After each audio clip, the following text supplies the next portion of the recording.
ఏంట్రా ఈ విడ్డూరం ఇంత హెయిర్ స్టైల్ వేసుకొని ఎక్కడికో వెళ్తున్నట్టుంది అని చెప్పి షాక్ అయ్యారు కదా. లేదు, ఇదిగో ఈ పిక్ లో చూపిస్తున్నట్టు నేను హీట్లెస్ కర్ల్స్ ఎట్లా చేసుకుంటానో చూపిస్తా వచ్చేయండి. ఫస్ట్ అయితే ఇట్లా హెయిర్ ని మొత్తం లూజ్ చేసుకోండి. దీని సెంటర్ పార్టిషన్ తీసుకొని మొత్తం వాటర్ తో తడుపుకొని వచ్చేయండి. తర్వాత హెయిర్ అంతా కూడా చిక్కులు తీసుకోండి, మంచిగా దూకొని. నేను లాస్ట్ వీడియోలో పోస్ట్ పార్టం హెయిర్ లాస్ ఎట్లా కంట్రోల్ చేసుకున్నానో ఒక టిప్ అయితే షేర్ చేసిన. ఆ వీడియో చూడకపోయి ఉంటే కింద డిస్క్రిప్షన్ లో ఇస్తా, చూసేయండి.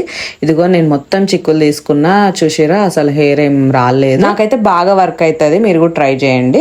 ఇదిగో ఇట్లాంటి రబ్బర్ బ్యాండ్స్ అయితే తీసుకోండి. నేను హెయిర్ ని కొంచెం సెక్షన్ తీసుకొని ఇట్లా బ్రేడ్ చేసుకుంటున్నా. మొత్తం అల్లుకోవాలి కింద వరకు. ఇట్లా అల్లుకొని లాస్ట్ లో రబ్బర్ బ్యాండ్ వేసేసేయండి. ఇట్లా హెయిర్ మొత్తం వేసేసుకోవాలి. నేను హాఫ్ సైడ్ అయితే వేసేసుకున్నా. ఈ లోపు ఫుల్ వర్షం అనమాట. దెబ్బకి నా హెయిర్ స్టైల్ చూసి సన్ను కూడా ఎగిరిపోయి వర్షం వచ్చేసింది. వన్స్ మొత్తం అల్లుకున్న తర్వాత అవన్నీ ఒక రబ్బర్ బ్యాండ్ వేసుకొని ఇట్లా పెట్టేసుకున్నా. మీరు అవుట్కమ్ చూడాలంటే రేపటి వరకు ఆగాల్సిందే. నచ్చితే కనుక సబ్స్క్రైబ్ చేసుకోండి. బాయ్.